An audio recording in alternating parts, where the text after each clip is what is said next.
For example, if you click a picture of a fridge contents, it can give you the recipe out of it automatically. If you like the recipe, it can order the ingredients from the shopping cart automatically. And then if you like what you have cooked, it can actually go and post that for you automatically. Imagine doing all of that seamlessly and without any human intervention.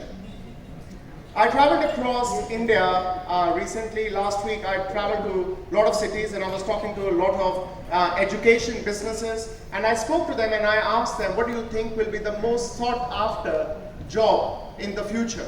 Now, of course, a lot of that related that with the technology advancement, and they said, of course, the biggest job available, in need will be programmer.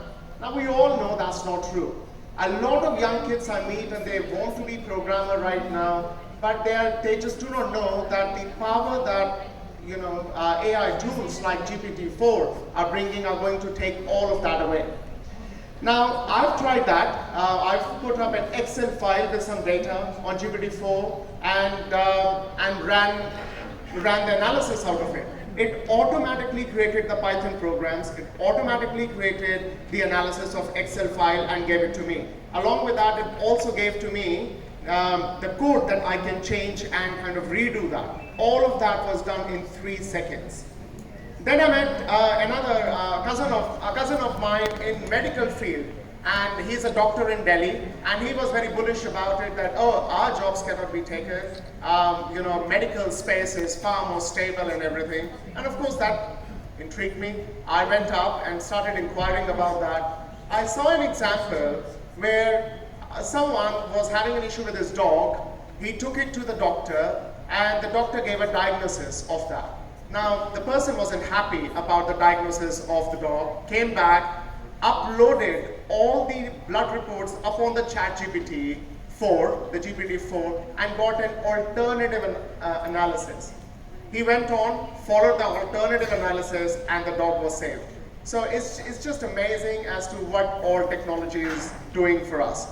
Now, it's not only limited to that, it's with the robots as well, we all know that. I've heard a lot of discussion in India where they say that we are a young population and a lot of our youth will be skilled and will be working with the West, which is getting a bit old as compared to India as a young nation, and we're doing that, which I tend to disagree, because I think one thing which we are not estimating is that West is moving quite strongly into automation.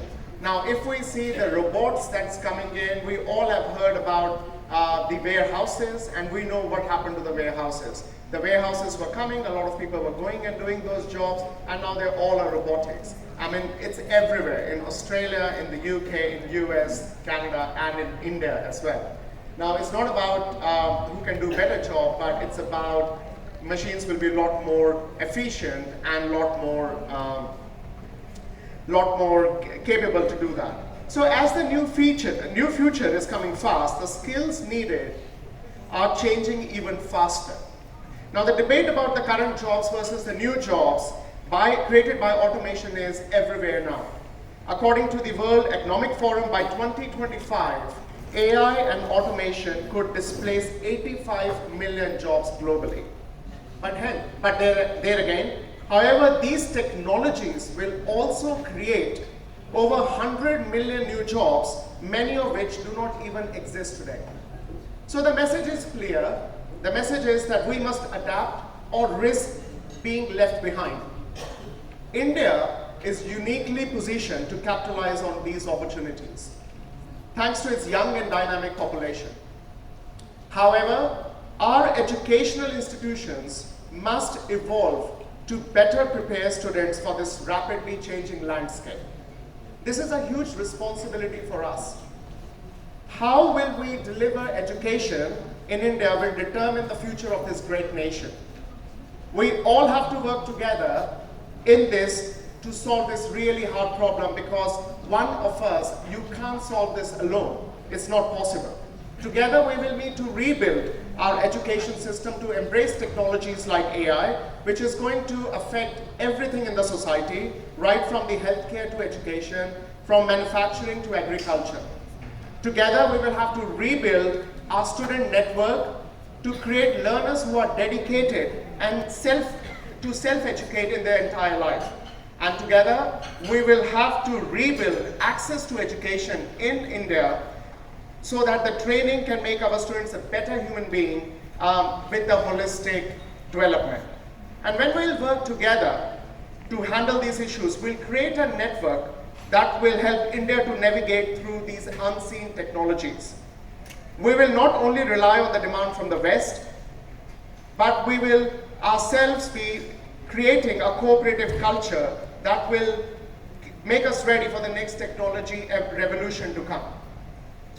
Now, we all know that this AI will move to the AGI, which is artificial general intelligence, and that technology revolution is not very far. We are talking about a 20-year span. Like we're talking about in 20 years, we will have a machine which has a consciousness inbuilt in that, where our students, our graduates will be working on that. So for example, if you have a student who is 20 years old with you right now, doing a graduation, a bachelor degree, that person in the peak of his or her career, at the age of 40, will be sitting next to a machine which will have a consciousness. So how do you prepare your students for that? So the world of working next to the consciousness machines will be fascinating, and that will need more than the technology skills. Skills needed in that world will require a strong growth mindset, a critical thinking ability, and an empathy-based approach for the solutions.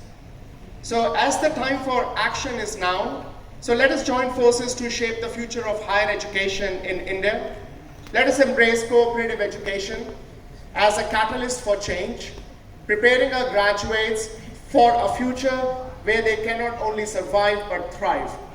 Thank you for your attention, and I look forward for working together to build a brighter future for our students and for our nation.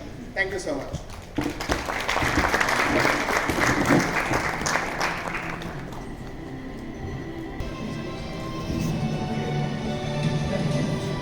And everybody in the room, please, can we please give them the handbook? And everybody in the room, if you could help me cheer up the room here. We are more than 200 people in the conference. So as we hand over the book, at the countdown of 10, we will unveil the handbook. So would you help me give it a countdown, please? Yes? We start with 10. Once everybody receives their handbook.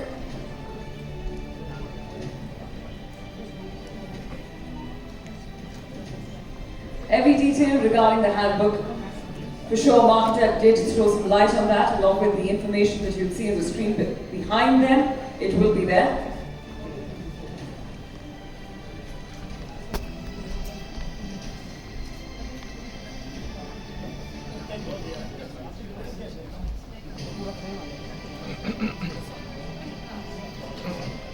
With that, at the count of 10, shall we?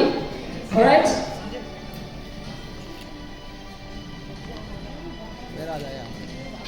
Sure. I would also request it to please do distribute the handbook to everyone who's sitting there. And shall we do it at the count of 10, right? Come on with me. 10, 9, 8, 7, 6, 5, 4, 3, 2, 1. Let's go. Please go ahead and give it. Let's give this a huge, huge round of applause, ladies and gentlemen, the Global Handbook.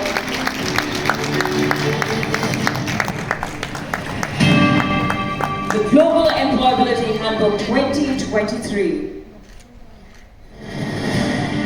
I thank each and every one of you to be a part of this ceremonial event and everybody who's joined us on stage.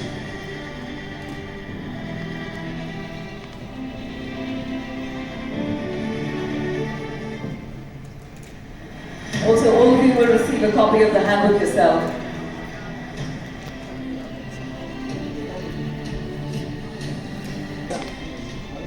Our chief guest and our special guest of honor to kindly stay on stage with us